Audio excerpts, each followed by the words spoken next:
Alfonso, muchas gracias por estar aquí. Os lo voy a presentar a todos. Es un miembro del grupo de sistemas complejos. Hizo el doctorado en ese grupo, ¿no? Y le dirigiste la tesis. Y entonces, bueno, pues como dijo, después de varias vueltas por el mundo, volviste aquí y ya estás en la UPN otra vez. Y esto está dentro de un proyecto de Prevent que dio la Comunidad de Madrid, varios, y bueno, pues aquí estamos todos un poco implicados. Sí os quiero decir que para mí pues siempre es un orgullo y un honor que venga gente que tiene la visión que yo misma tengo cuando afronto todos los problemas que vosotros me comentáis en el despacho, cuando hago confesionario con vosotros, pues esta gente también tiene esa visión. Y en los 3 minutos que hemos estado hablando del por qué la V era minúscula o no, os habréis dado cuenta de cómo los cuatro hemos empezado a dar todas nuestras versiones como si fuera un flow. Así que, por favor, Alfonso. Bueno, pues muchísimas gracias, Ana, y muchas gracias a todas las personas que estáis conectadas aquí en presencial o online por asistir y por vuestro interés, y especialmente a la dirección de CIGRAM, a Isabel y a Carlos, que sois los que habéis estado más en contacto conmigo y habéis ayudado junto con Ana que esta actividad pueda desarrollarse. Bueno, nada, mi nombre es Alfonso Aleperkins, soy docente actualmente en la Politécnica de Madrid y formo parte, como ha dicho Ana, del grupo de sistemas complejos. Yo lo que me gustaría compartir con vosotros es el resultado de una aventura que recoge 5 años de mi vida profesional reciente relacionada con la ecología, la polinización y los ecosistemas. Prevent, que es un proyecto en el que vamos a explorar el Deep Learning como una alternativa para predecir poblaciones de polinizadores. Este proyecto, además de la Politécnica, lo hemos podido sacar adelante gracias a la colaboración también de la Estación Biológica de Doñana, del CSIC, y de las personas de BC3 en Euskadi. Entonces, nada, para la presentación lo que me gustaría hoy es abordar los siguientes contenidos. De alguna manera me gustaría contaros por qué esto que os quiero contar es importante, ahondar un poquitín en esta cuestión de qué es un modelo, machine learning, deep learning, que a veces está un poco confuso, simplemente aclarar términos, contaros también de dónde vengo y hacia dónde quiero ir, los resultados que tengo y para cerrar una suerte de conclusiones y de futuras líneas de desarrollo que están en marcha. Entonces, bueno, me gustaría empezar con esta pregunta: ¿por qué nos interesa modelar la polinización? Y la respuesta es aparentemente trivial. La polinización es muy importante para la agricultura, entonces por extensión también para el bienestar de las personas. Y si a esto le ponemos un valor neto de mercado, estamos hablando de un negocio de entre 200 y 500 mil millones de euros, del 10% del valor de la agricultura. ¿Por qué la polinización es relevante? Porque el 75% aproximado de los cultivos comerciales, estos que incluyen un alto porcentaje de vitaminas, nutrientes, son cultivos que dependen en cierta medida de los polinizadores. Y no solamente eso, lo que estamos haciendo es además ampliar el área que estamos dedicando a estos cultivos a lo largo y ancho del globo. Esa es la tendencia global. ¿Cuál es el problema si hablamos de tendencias? Que también se ha identificado y se ha registrado un declive en las poblaciones de polinizadores. No en todas ellas, no en todas por igual, pero los datos sugieren que esa tendencia está ahí. Y se achacan en general al abuso de productos fitosanitarios.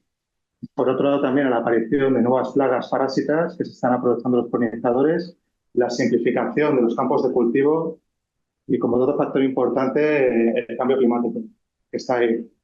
¿Qué es lo que intentan hacer los apicultores para capear este temporal? Bueno, los agricultores, contactar a apicultores y instalar colmenares de abejas manejadas cerca de los campos para que estos polinicen lo que son sus cultivos.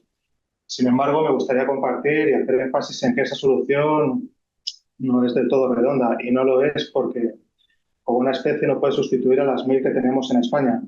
Básicamente hay una actividad complementaria. Si hablamos de tomate, la abeja melífera no es capaz de polinizar el tomate por la morfología que tiene. Si hablamos de girasoles, donde la melífera es eficiente, no lo es a todas horas. A primera hora de la mañana, cuando hace fresquete, es el abejorro el que se dedica a polinizar, y a última hora las abejas pequeñas, al final del día. Entonces, en última instancia, el servicio que se obtiene sin los polinizadores silvestres es en general menor. Y lo que se ha observado cuando se analizan los rendimientos de los cultivos es que en general hay evidencias de que ahora mismo son inestables y con riesgo de crecer en un contexto de aumento de la población mundial.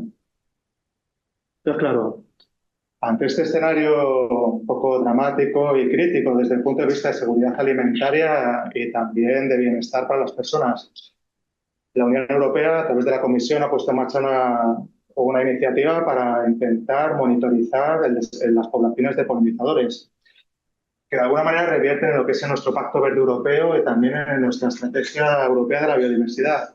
Y como muchos habréis leído estos días en el periódico, se ha aprobado la Ley de Restauración de la Naturaleza, que en su articulado, en el artículo 8, nos está diciendo que no solamente tenemos la obligación de revertir el declive, sino de incrementar esas poblaciones. Este es el contexto en el que nos movemos a nivel normativo, a nivel europeo. Internacionalmente también hay un interés a través del convenio de la biodiversidad biológica y de todo este pacto para hacer conservación y uso sostenible de los polinizadores. Aquí es en este escenario donde nos movemos. Entonces, hay requerimientos y necesitamos planes de acción.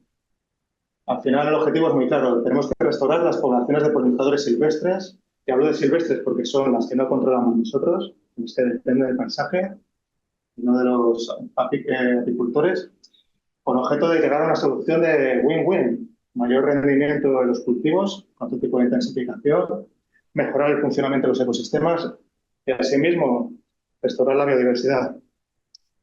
¿Cuál es el problema? Si esto de restaurar los polinizadores silvestres es fácil o es difícil.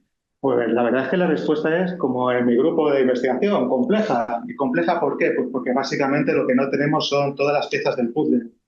Tenemos un conocimiento de algunos elementos que son claves. Sabemos que, por ejemplo, los paisajes seminaturales y naturales cercanos a los campos de cultivo tienen un efecto positivo sobre lo que es el rendimiento y la producción. Sin embargo, no sabemos en general cómo se articula el paisaje y cómo la composición de este, en última instancia, revierte en la presencia no de polinizadores. Y esto es un problema múltiple, porque si esta bicicleta que estamos viendo en la pantalla fuese la polinización, no nos bastaría solamente con conocer las piezas, que podrían ser no solamente distintos procesos, sino también tendríamos que conocer cómo están integrados esos procesos. Y es una información que actualmente también se encuentra en desarrollo.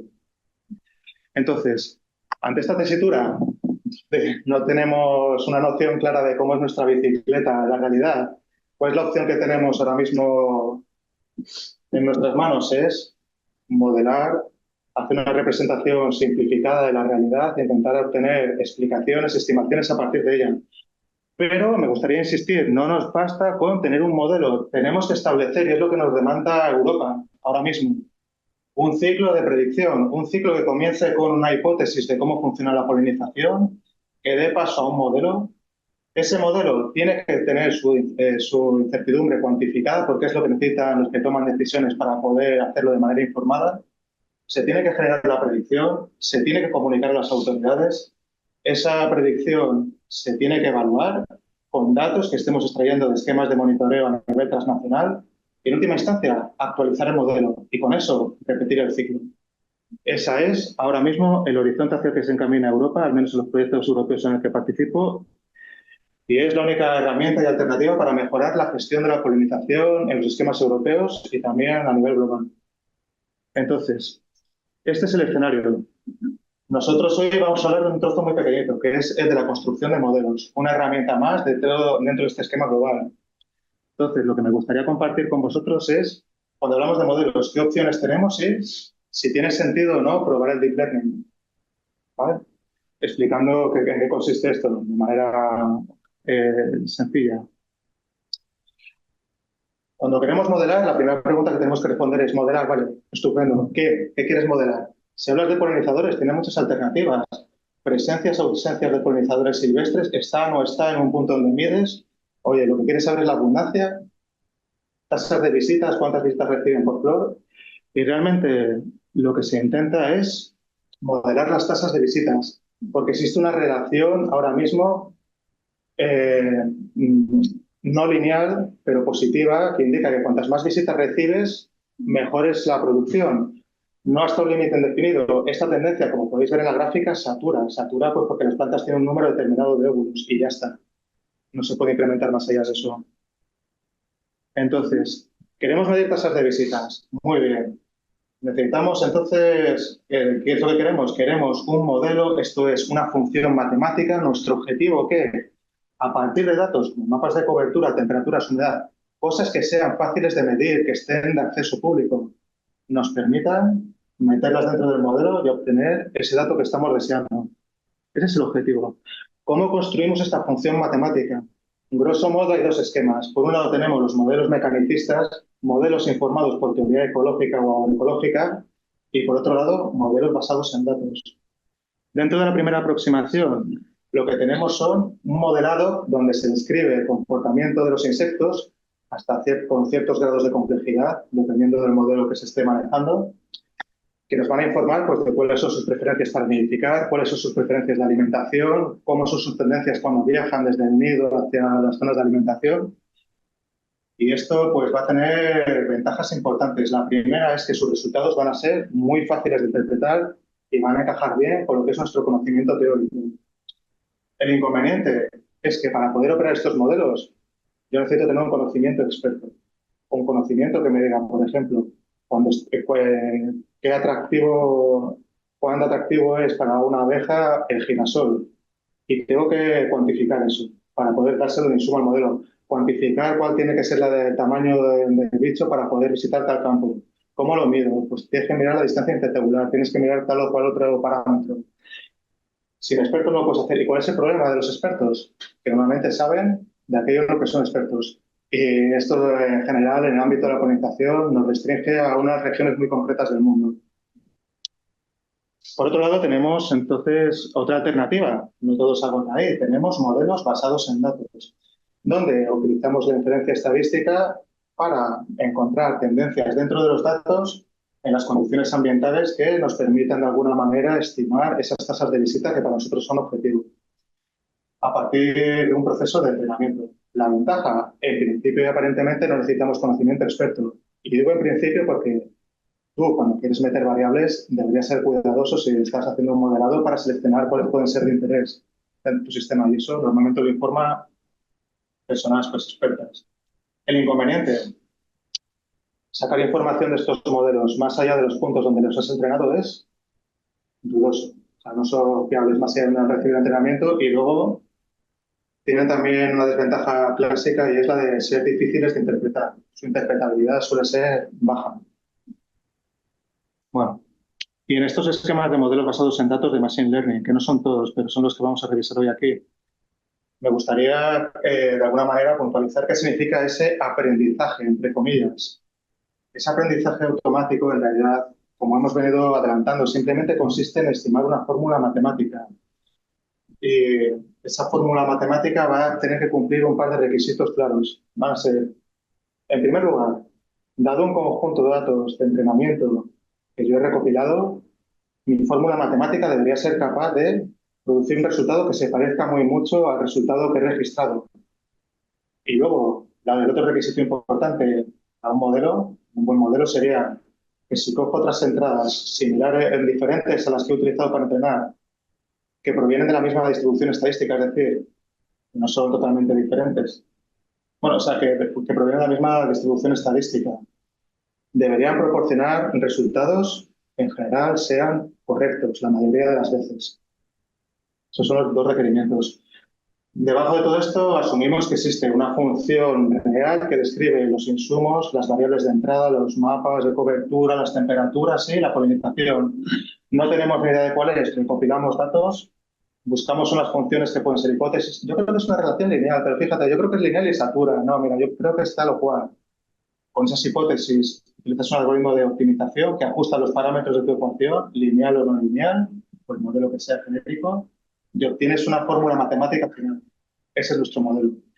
Y el esquema para hacer inferencia o predicción dentro de lo que sería el mundo del Machine Learning consiste en dos pasos básicos que simplemente recojo aquí para las personas que a lo mejor no lo habéis visto. En el primero estaría el ajuste del modelo, que consiste en, a partir de esos datos, esa serie histórica que hemos registrado, optimizar los algoritmos que hayamos seleccionado para encontrar esa fórmula matemática que nos interesa. Y una vez tenemos la fórmula, con datos nuevos que no ha conocido la fórmula, metemos esos datos nuevos en la fórmula y obtenemos las predicciones.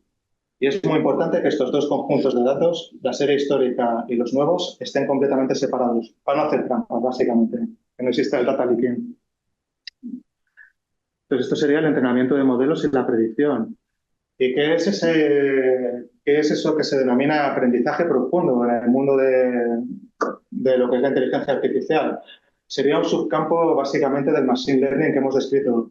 Una clase de algoritmos que se parecen a los que tenéis en el lado derecho de la figura, en la parte de arriba, donde tenemos una serie de entradas que están a la izquierda y a continuación, en vertical, capas sucesivas de neuronas, estos círculos grises que aparecen ahí, conectadas las unas a las otras. Estas neuronas o estos nodos, de alguna manera intentan replicar el funcionamiento de las neuronas que tenemos en el cerebro, donde tenemos una célula neurona con muchas dendritas a través de las que les llega el estímulo y transmite una señal a través del axón. Lo que se está haciendo aquí es generar un algoritmo donde tienes estos pequeños nodos que reciben información de los nodos de la capa anterior. Esa información la pesa de alguna manera el algoritmo, unos pesos, obtiene una puntuación, mira a ver si esa puntuación es lo suficientemente grande como para superar un umbral y activar la neurona. Y si se activa o no se activa, transmite esa información a la siguiente capa. Cuanto más lo entrenas, mejor son los ajustes de los pesos que va a hacer el optimizador y mejor va a ser el resultado del desempeño de tu red neuronal. Ese sería el funcionamiento básico de esta clase de modelos. Entonces, la pregunta que uno podría decir ahora, joder, ¿por qué probar Deep Learning para predecir tasas de visitas de abejas silvestres? ¿No estarás, Alfonso, matando moscas a cañonazos ahí directamente, yendo a saco con la artillería pesada? ¿No habría que probar si tienes datos sencillos, cosas más sencillas? Y la respuesta es, bueno, pues dejadme que os cuente mi vida, por favor, antes de... A lo mejor si entendéis de dónde vengo, podéis comprender los sesgos y hacia dónde voy. Entonces, me gustaría deciros que en el año 2019 yo salía de un postdoc en Brasil en física estadística y recibí un contrato en el CSIC para irme a la Estación Biológica de Doñana y hacer modelado dentro del proyecto OBSERVE, una librería de modelos de polinización y biodiversidad, donde el objetivo era de fácil uso, ofrecer a los usuarios finales, bien pueden ser granjeros, bien pueden ser políticos, mapas predictivos locales y globales basados en distintos escenarios ambientales. Me contrataron para la parte de modelado. Era un proyecto internacional, biodiversa, donde trabajaba un consorcio de 5 países, con varios socios importantes. Entonces, básicamente, lo que hicimos en este escenario fue pues, enfrentarnos a las primeras preguntas. Bueno, venga, vamos a modelar, pero para modelar necesitamos datos. ¿Tenemos datos? La respuesta es no, no teníamos. Entonces, ¿cuál fue la primera tarea a la que nos enfrentamos? Organizar la primera base de datos global de tasas de visita, rendimiento de cultivos, etcétera. La lideramos mi jefe y yo de CSI, que lo recuerdo con horror, contactar a esas 180 personas generosas que nos cedieron sus datos y que procesamos para poder montar esta base y empezar a poder hacer nuestros estudios predictivos. Como podéis observar, tenemos muchos datos de Europa y de América, pero de América del Norte, pero de América del Sur, África, Asia y Oceanía hay poco. Nos sirvió también para ver dónde hay que hacer un esfuerzo de muestreo importante si queremos avanzar en el conocimiento de la polinización. Después de eso dijimos, venga, ¿qué aproximaciones utilizamos? Pues las dos que os he descrito. Vamos a utilizar una aproximación mecanicista informada por teoría ecológica y vamos a utilizar una aproximación informada por datos, única y exclusivamente. Los datos, en nuestra filosofía de Open Source, Scikit-learn de Python, encajaba perfectamente. Entonces, tiramos por ahí. Como modelos mecanicistas, empezamos a ensayar los más sencillos que había en el campo, el modelo de Nosdorf, que ahora os voy a contar, y algunas de sus variantes, cuyos parámetros, como os decía, los generan expertos. Son ellos los que opinan acerca de cómo de buenos son los sitios para edificar. Y se nos ocurrió una alternativa intermedia, decir, oye, y si en lugar de preguntarle a los expertos, somos nosotros, utilizando algún algoritmo, los que definimos cómo son esos pesos, cómo de bueno es o de malo para una abeja tal o cual Blancover, cómo de bueno es para su alimentación. Vamos a probarlo, y eso hicimos. Sería un modelo híbrido, modelo mecanicista informado por datos. Entonces, déjame que os cuente un poco cómo funciona esto.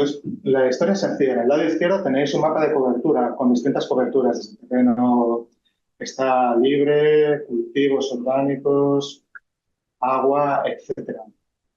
¿Y qué es lo que se hace? Te coge las puntuaciones que le asignan los expertos a cada uno de los píxeles y les vas transformando esas coberturas en una habitabilidad para las distintas especies, cada una con sus propias características, y luego también un mapa de recursos florales que te indica cómo de bueno o de malo son los píxeles para que las especies se alimenten ahí. Cada especie tendría su propio mapa.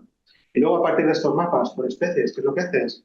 Generar una especie como de resultado ponderado por la distancia, en donde la única o la premisa básica que tienes en tu modelo es que desde el punto donde vive la abeja hasta el punto donde forrajea hay una distancia finita que, dependiendo de su tamaño, pues puede variar entre los 500 y los 1000 metros, más una desviación estándar. Y a partir de esas distancias y esos potenciales de alimentación, lo que obtienes es un mapa de servicios ecosistémicos de polinización, que básicamente es una puntuación adimensional que nos dice cómo de buena o de mala es la tasa de visitas que estamos esperando. Es así de sencillo.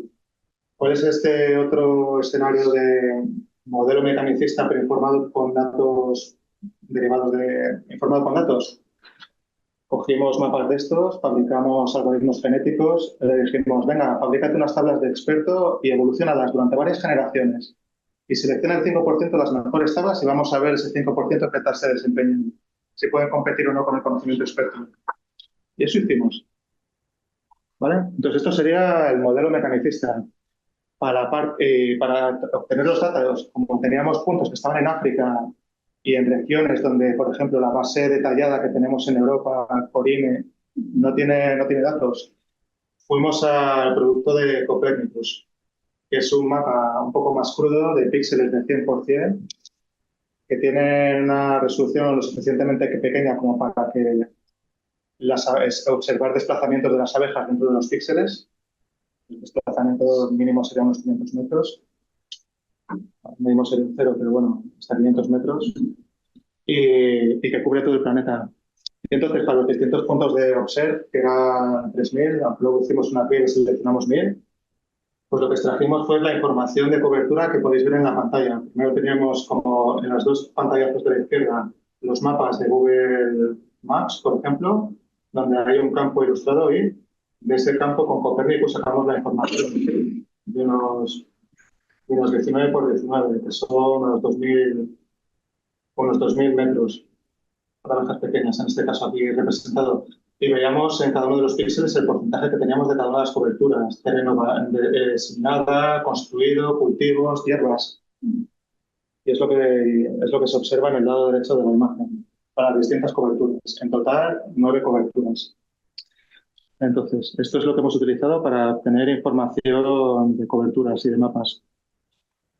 Para los modelos mecanicistas hicimos una identificación basada en los estudios teóricos y seleccionamos finalmente 58 posibles variables edafológicas, climáticas, también relacionadas con el balance hídrico, las regiones ecológicas y los biomas, las interacciones entre humanos y ecosistemas, el manejo es orgánico, no lo es. Y nos fuimos a una base de datos global y abierta como la que nos ofrece Google Earth Engine, y nos descargamos la información que necesitábamos de ahí. Y después de hacer un proceso de selección de variables, viendo si algunas estaban correlacionadas o no, las agrupamos en distintos clústeres y después de hacer un clustering jerárquico, nos quedamos con un pool de 13 variables.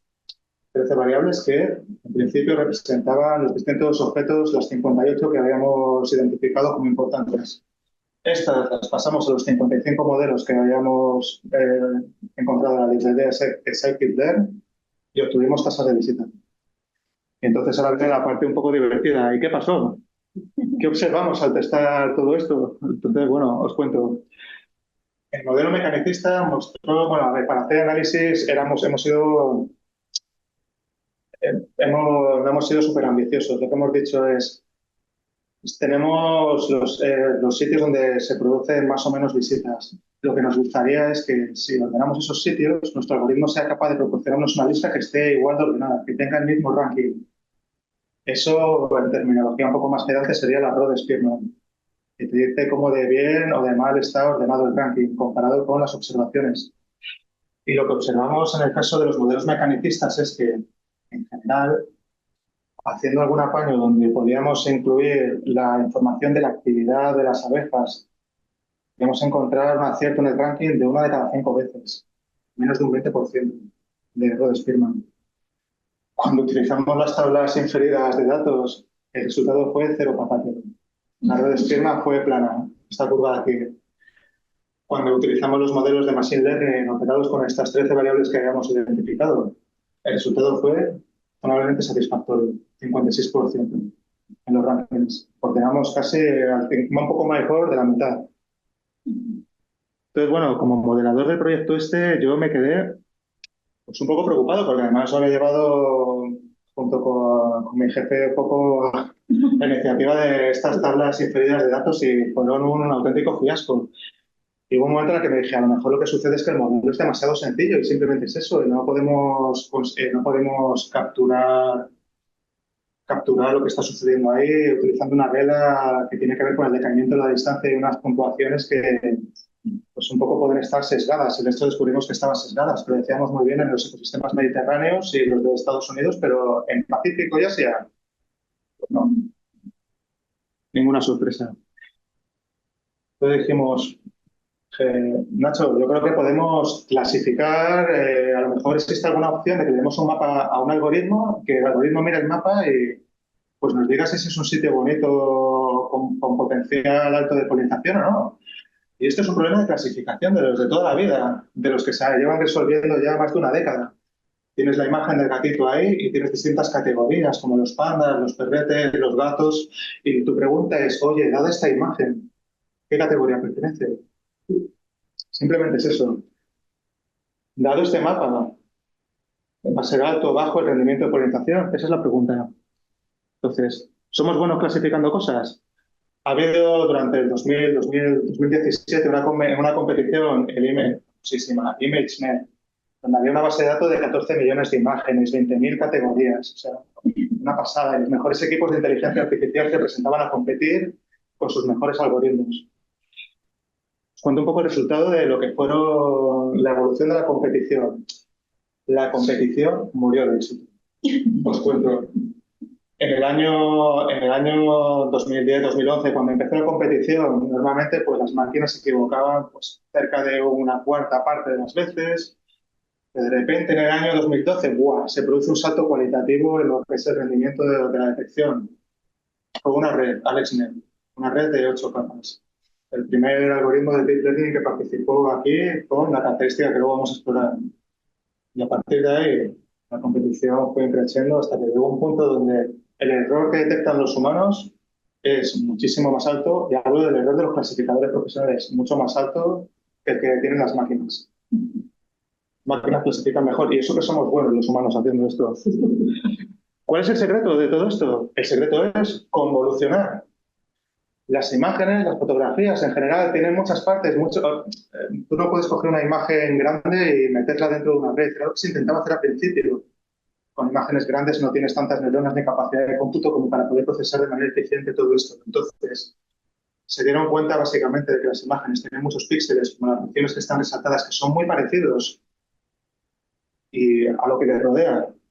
Y eso te permite, de alguna manera, empezar a implementar todas estas ideas que hemos visto de compresión de datos, como cuando analizas el formato JPG. Tú puedes, en lugar de puedes intentar reducir la cantidad de píxeles, la dimensión de tu imagen, fijándote en un píxel y fabricando una imagen nueva a partir de la original, donde cada píxel es un promediado de todo lo que les rodea.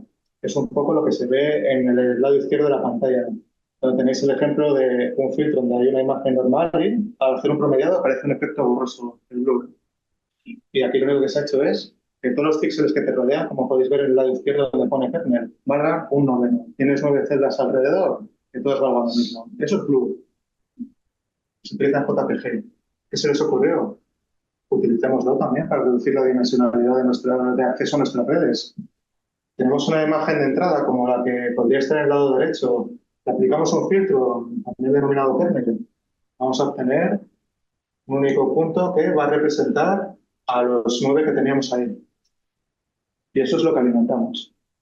Y esa es la idea de la operación matemática de convolución y la arquitectura básicamente de AlexNet, pues es la que les muestro aquí. En el lado izquierdo tenéis una imagen de entrada de 224 por 224 píxeles, que no es muy grande, aunque luego la cantidad cuando la operas es desproporcionada. Si intentas operar a lo bestia por fuerza bruta, y lo que hicieron fue intercalar 5 capas, que son estos bloques que aparecen aquí de convolución, y luego al final 2 capas de red neuronal, que son las que se van a dedicar a hacer las operaciones y en última instancia, al final, en el lado derecho tenéis la salida de vuestro modelo, la predicción de clasificación.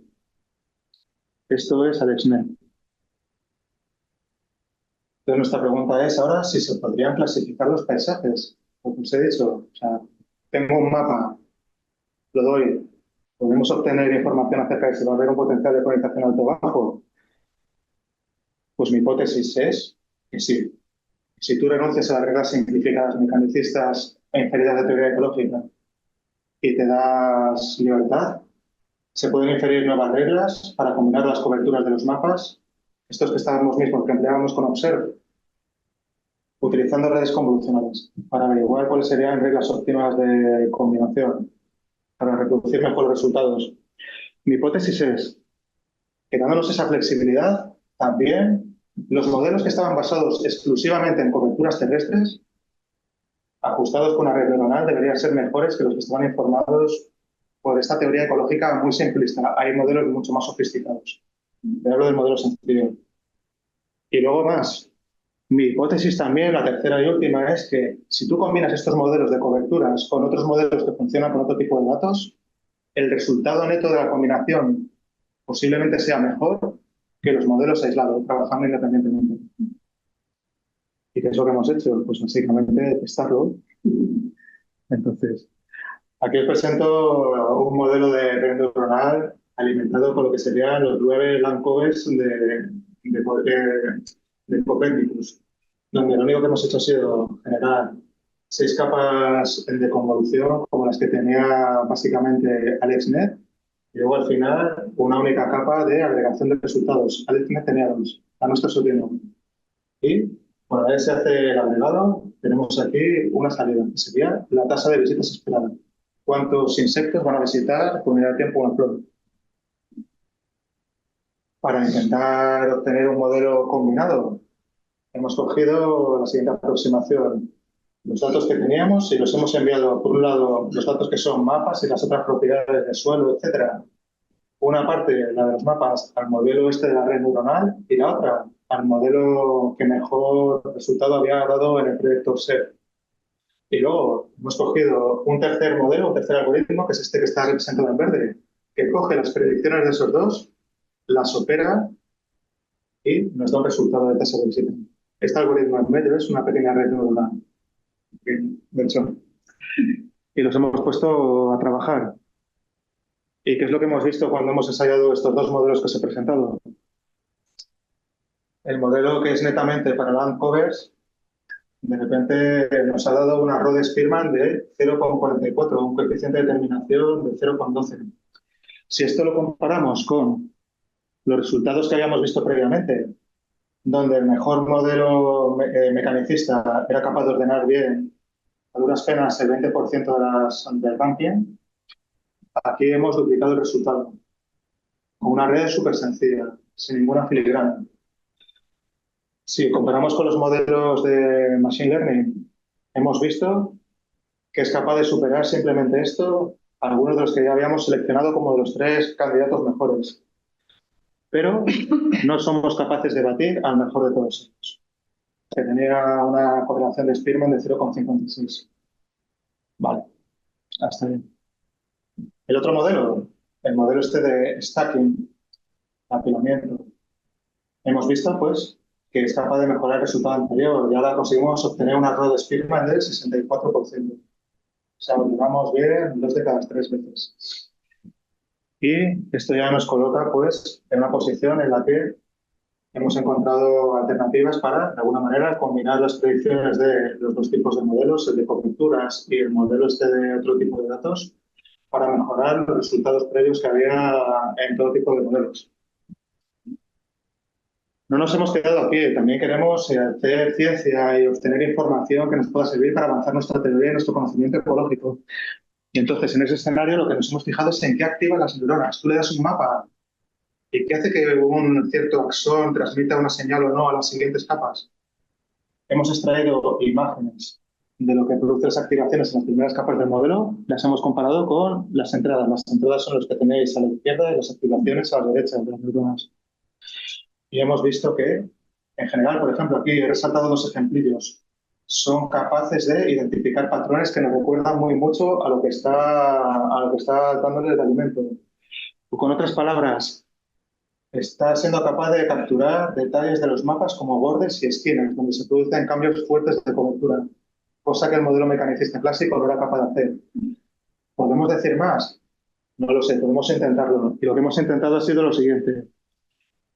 Como trabajar con un tensor, o si lo preferís, con 9 matrices, es una cosa un poco petarda, hemos simplificado la información, hemos fabricado un mapa de cobertura dominante, donde en cada píxel representamos el color de aquella cobertura que es más importante, que está más representada, ¿vale?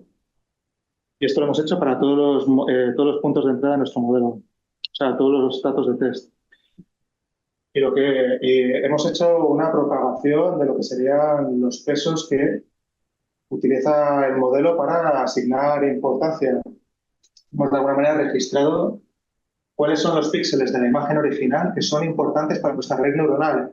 Y hemos observado una cosa fundamental, y es que no son todos los píxeles importantes. Aquí en el lado derecho tenéis un mapa de estimación de la importancia del mapa de la izquierda. Casi todos están en oscuro, no le importan. Solamente unos pocos de un color un poco más brillante son los que son de su interés. Y ni siquiera están distribuidos de manera homogénea dentro de lo que es el mapa. Entonces, si esto de alguna manera lo representáis, lo trasladáis y hacéis que el mapa de la izquierda esté transparente, veréis que realmente lo que está mirando la imagen, o sea, la red neuronal, es poco. Esto que esté resaltado. Y esto es interesante, porque además estos clústeres tienen tamaños muy distintos, como podéis ver aquí, y sus ubicaciones no están, ya os digo, están distribuidas de manera irregular.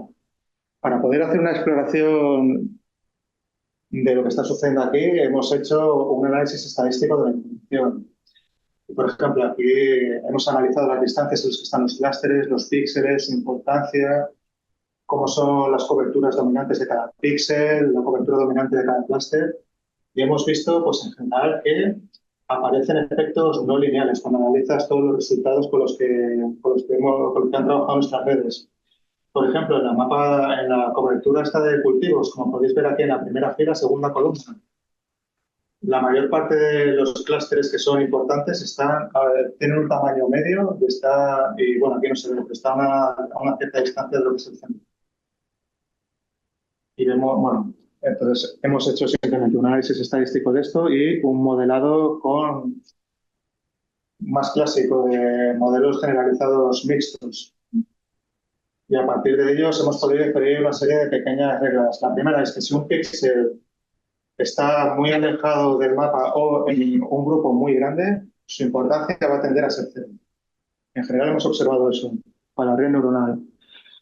Los píxeles que están dominados por árboles suelen ser más importantes si están colocados cerca del centro, que es donde está el cultivo. Tener cerca arbolitos ahí lo está favoreciendo. Y lo que sucede en contra es que si tienes, por ejemplo, agua o pasto, también es importante, es positivo, pero más en la zona de la periferia.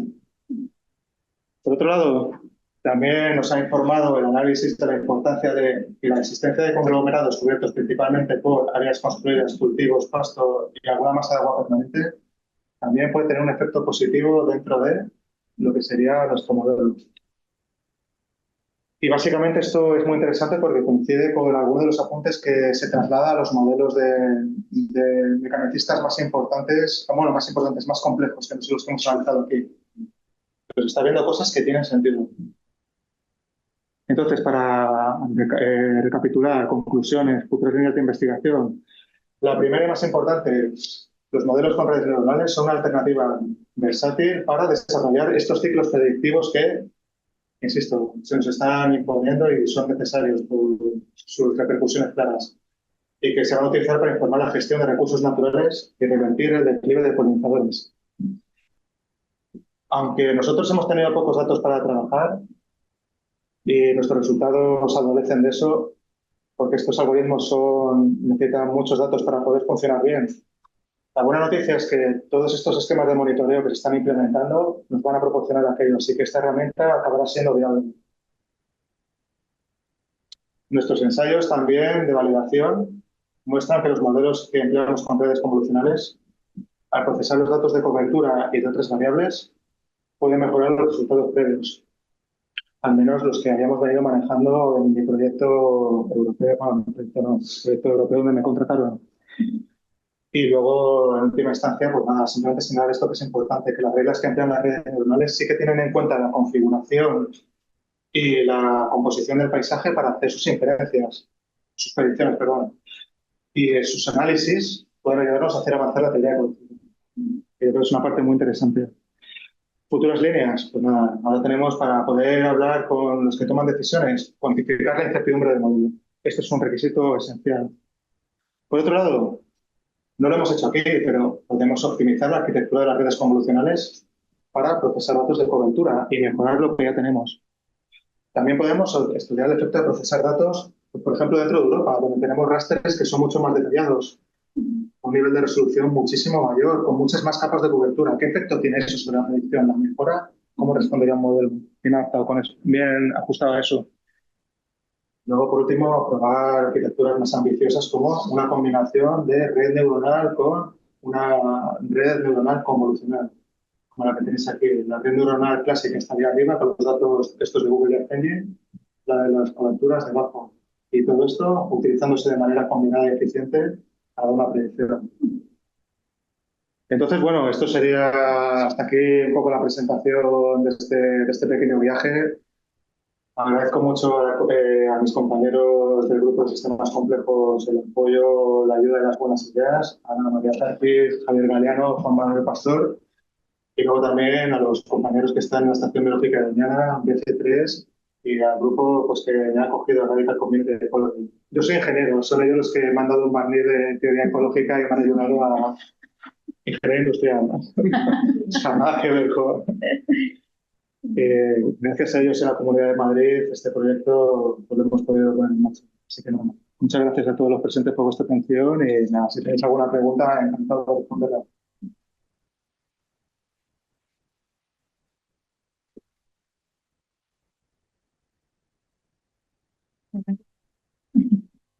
Yo creo que estaban aterrados pensando que iban a haber fórmulas y cosas así, pero no. Creo que sobre todo con el Go Green, ¿no? El Deal, ¿no? Green Deal, y todo esto. Yo creo que se han sorprendido de que han manejado vocabulario que normalmente ellos también manejan. Entender algo. No, a mí la verdad es que me parece súper interesante. Bueno, hay un momento ya que he tenido que explicar un poco con la ley, pero claro, o sea, al final, ¿no? Pues dices, viene muy bien, lo que me queda por al final, ¿no? Pues viene muy bien tener arbolitos, árboles al lado de cultivos. O sea, bueno, eso entiendo que luego, o sea, que se ha metido en la red, pero no se me ha ido. Eso dependerá también, entiendo, que de las características del terreno, del clima, la altitud, no, o sea, eso está, ya está incluido dentro, porque yo luego ya, como me voy un poco más al tema de política y de recomendaciones, estoy siempre ahora mismo, pues siempre llego a la conclusión de, bueno, es que todo depende del contexto en donde estás, ¿no? A la hora de hacer la política, a la hora de hacer la recomendación. Entonces, que no sé si se puede llegar a la conclusión de que lo que tenemos que hacer es que haya diversificación de cultivos para promocionar que haya una mayor, ¿no? Un mayor número de... Es que, bueno, eso es donde yo llego a la conclusión de si con estas redes se va a poder llegar a la conclusión, ¿no? En este país viene bien esto, en esta zona viene bien esto, pero en esta zona no. Al final yo creo que eso va a depender siempre del contexto, pero sí que existen patrones globales. Patrones que se han identificado, por ejemplo, de estas redes simplemente analizando coberturas, que es la que nos han dicho que en término medio, o sea, un ajuste estadístico, un modelo sencillo. Tener arbolitos cerca del centro donde tienes el campo de cultivo es beneficioso estadísticamente, o sea, y es significativamente beneficioso. Esto es lo que nos dice este modelo ajustado con estas características. si miramos, por ejemplo, lo que son toda la base de datos del SIRCE, del Ministerio de Agricultura, porque es un estudio que hemos hecho durante las 2 décadas de datos que había, lo hizo además liderado la gente de BCP de País Vasco. Miraron el rendimiento de las parcelas y la composición del paisaje, etcétera, se dieron cuenta de que al final existe una posibilidad de que haya soluciones de intensificación ecológica mutuamente beneficiosas, tanto para agricultores como para la biodiversidad, en las cuales los campos de cultivo son un poquitín más pequeños y existen márgenes donde, por ejemplo, se sabe que los insectos en sus distintos estadios de vida pues pueden aprovechar las oportunidades de beneficio, etcétera, pues para crecer y luego poder conectar en otros estadios de vida. O sea, creo que la evidencia científica que proviene de los estudios más clásicos, los datos que ha levantado el Ministerio en España y lo que nos están indicando estos modelos que de momento son muy toscos, estos que os he presentado, y pues ser mucho más ambiciosos y refinados, apuntan un poco a esa dirección, de que los campos de cultivo muy, muy grandes en general, a la larga, no es una solución viable, a la larga, digo. No, asusta a ciclo completo, ¿no? Porque ahora todo está sobre el modelado, pero luego se tiene que tomar la decisión política, se tiene que implementar, se tiene que volver a alimentar el modelado para ver, y entonces, ¿eso cuántos años son? O sea, ¿no? Hasta que realmente hasta qué punto es factible, ¿no? Los objetivos. En realidad, bastante. En el proyecto europeo donde estamos trabajando ahora mismo, lo que se está haciendo es diseñar adquisición de datos automatizada y luego combinada pues, con otras técnicas más tradicionales, como podrían ser la captura con redes, etcétera, para hacer muestreos. Los sistemas automatizados podrían darte en tiempo real lo que sería información, básicamente, y das otros algoritmos dependiendo de su complejidad, proporcionalmente ajustados entre el ciclo de condiciones en 10 días para no pillarme los dedos, pero sería viable y serían ciclos cada vez más rápidos. Y lo que está pasando aquí es lo mismo que sucedió con la climatología. Cuando yo tenía pelo y era muy chiquitín, pues básicamente te decían que iba a llover y la probabilidad de que eso sucediese era relativamente alta. La climatología avanzada ahora y si Google te dice que a las 4 de la mañana va a llover, posiblemente a las 4 de la mañana te encuentres lluvia. La ecología ahora mismo y la agroecología están recorriendo ese camino. Exactamente ese camino, ese es el horizonte del problema. Entonces, los ciclos van a ser los de una aplicación. Bueno, pues eso es algo, ¿no? Es un reto. O sea, esto no es... Pero el volumen de negocio es muy grande, el que está implicado, y las oportunidades también son muy grandes para participar en todo esto. Bueno, hay pocos. Yo tengo una curiosidad más que una pregunta. Es la tasa de visitas. Sí. ¿Cómo se calcula? O sea, yo lo que me estoy imaginando es que un bichito va a una flor y cuentas cuántas veces va un bicho a esa flor. Exactamente, es eso. O sea, un movimiento. Los psicólogos. Hay un técnico mirando. Vale, me estoy imaginando eso, a lo mejor hay una forma muy sofisticada de hacerlo con una cámara que detecta que el bicho ha llegado y se está haciendo captura. También ahora mismo lo que se está desarrollando, o sea, tradicionalmente, y los datos vienen de ahí, ha sido de observaciones focales en plantas o en árboles. Y haciendo esos cálculos de visitas por... Y la tasa de visitas está calculada para diferentes tipos de flores, porque no que habrá flores más apetecibles que otras. Sí, porque lo he dicho. Bueno, esto por dicho sería lo deseable. Nosotros habéis visto que tenemos 3.000 puntos. 3.000 puntos ha sido moviendo todos nuestros contactos con los científicos de aquí y de allá, de 6 continentes. Y con 3.000 puntos, de los que no tienes todos, no están todos georreferenciados, se me quedan en 1.000, con tasas de visita y control de citas, no tienes información suficiente para hacer un ajuste de un modelo súper sofisticado. O sea, esto de aquí es una prueba de concepto, o sea, bien hecha, bien validada, donde los datos, con mucho escrúpulo, la gente de CP los ha procesado para que no haya ningún tipo de permeo entre el entrenamiento y el test, pero con 1.000 puntos y las triquiñuelas que les hemos hecho de generar simetrías en los mapas, rotaciones para intentar generar más datos y compensar aquello, no tiene suficiente para ajustar los pesos de una red súper refinada. Hoy no es del todo viable ni recomendable, porque no estamos en un entorno rico de datos ni de captura de datos. Pero el horizonte temporal es avanzar hacia eso porque esa es la obligación que nos hemos impuesto el lunes. Sí. Nosotros, bueno, yo participé en un proyecto europeo hace un tiempo y lo que utilizábamos no era específicamente las especies de abejas silvestres, sino morfotipos. Clasificábamos, por ejemplo, abejas silvestres en torno a abejas silvestres. Luego, por ejemplo, si eran sírfidos, era así, ¿no? Familia Syrphidae, pues todo eran como sorcias. Y te quería preguntar si barajasteis la posibilidad de utilizar esta aproximación en vez de focalizaros en especie por especie. No se responde antes, perdón. Gracias por la pregunta porque justo es la parte que me ha faltado por añadir y es con tan poquitos datos. Si empiezas con tan poquitos datos, por ejemplo, de Bombus lapidario, cuántas observaciones tienes y en cuántos puntos del globo, no están en los 1000 que hemos manejado. Al final lo que haces es una cosa bastante más cruda que la que inicialmente nuestro trabajo fue muy crudo. Abejas muy grandes, con una distancia vertebral grandísima y abejas muy pequeñas. Básicamente fue eso, para entrenar esto. Y lo de Machine Learning, no tiene suficientes datos de abejas pequeñas y de abejas grandes como para poder hacer una predicción separada por grupos. Se tuvo que hacer eso.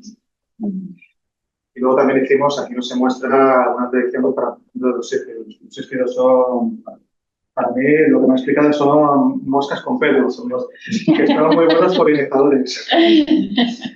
La familia aparentados con los dípteros, ¿no? Con moscas. Que tienen una importancia y que además el agua, son las cosas que aquí se ha visto, también en su ciclo de vida tiene su importancia.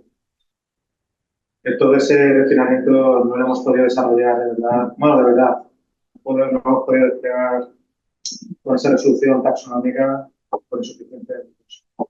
Si os miráis el trabajo que está publicado en Acceso Diamante, web Ecology, donde está todo este estudio detallado del proyecto OBSERVE y los resultados que veis, por eso las limitaciones de la metodología y, bueno, las ventajas, las líneas que se abren. Esta parte no está metida en el aprendizaje automático. Es una cosa que hemos desarrollado ahora y que también vamos a enviar a subir concluyente y redondear un poco el estudio que hicimos.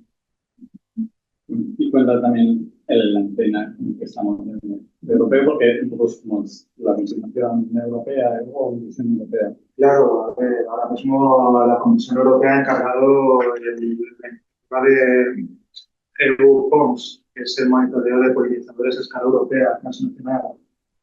Si quieren generar datos, pues para poder informar de estas decisiones políticas. Estamos en un consorcio internacional, donde hay 7 actores importantes, en los que lo que vamos a hacer es contribuir a la parte de modelado dentro de todo este ciclo predictivo que se está implementando. Se están construyendo ahora mismo o diseñando las cañerías para hacer el trasvase de los datos, el fotoplanteo, las metodologías nuevas y se van a explorar pues también eso, las ventajas de emplear nuevas tecnologías versus las tecnologías tradicionales de hacer como hacíamos antes, mirando un árbol durante un tiempo infinito bueno, dentro, pues esto, ahí por delante Javi es el IT de la Politécnica que está llevando el peso del proyecto.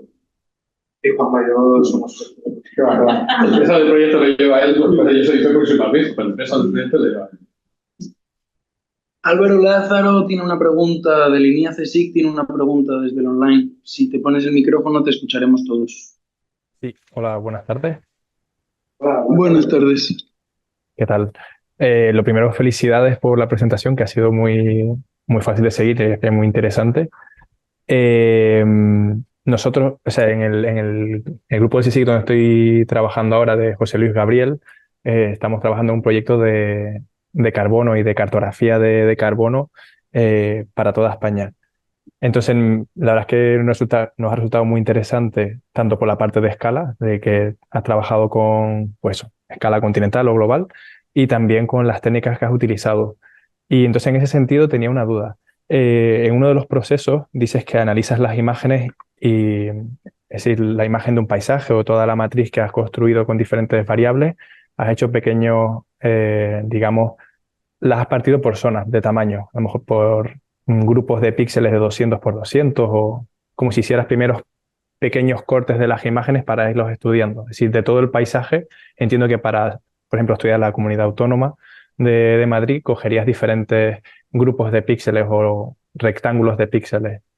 ¿Has encontrado si eso tiene algún efecto a la hora de los resultados? Por ejemplo, si cuando estás partiendo el paisaje coges una cadena montañosa y la partes a la mitad, ¿eso puede tener un efecto? ¿Hacéis algún tipo de controles con solape o cómo?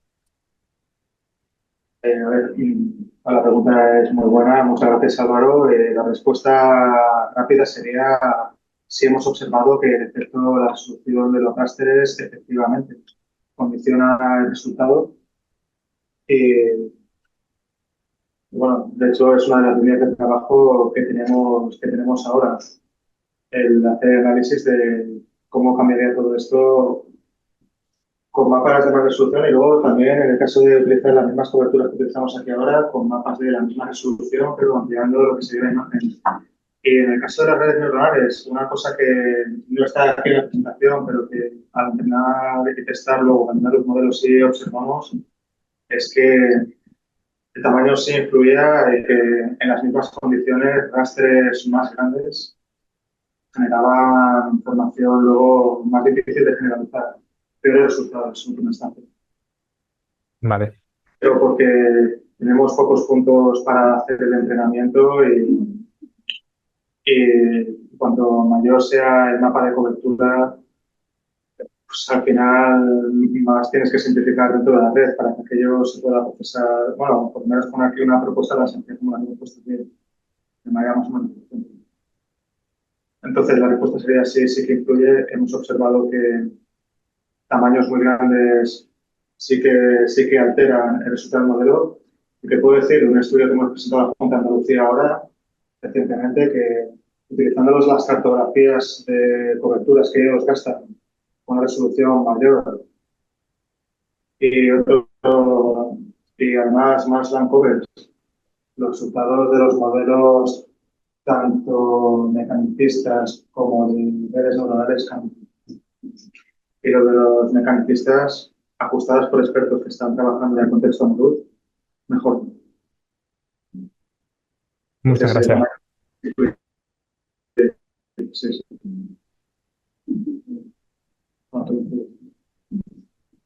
Perdón por confundirte el nombre, no es Álvaro, es Alberto. Pues perdona, Nada. Cosa mía, exactamente.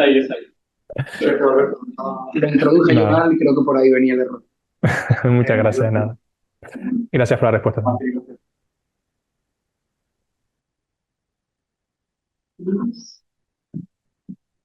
Quería preguntarte por qué solo usáis polinizadores silvestres y no pues los típicos de apicultura. Esa apis mellífera, apis dorsata en otras regiones, etcétera. Bueno, básicamente pues porque tú tienes a tu disposición una base de datos abierta. Bueno, te pueden informar dónde están ubicados en monte público los apiarios o las colmenas. Y los agricultores en general, si participan en iniciativas, te pueden dar la geolocalización de las colmenas. Luego hay modelos sencillos como el modelo de Henry que creo que te pueden permitir calcular la actividad de las abejas melíferas en las interacciones del apiario.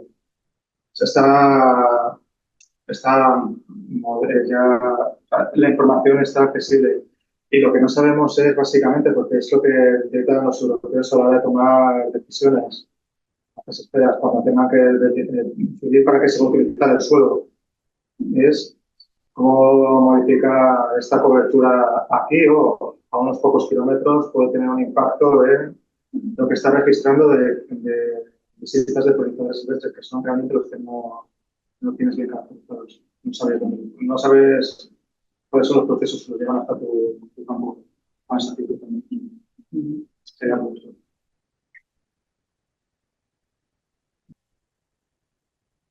¿Alguna cosa más? Nada.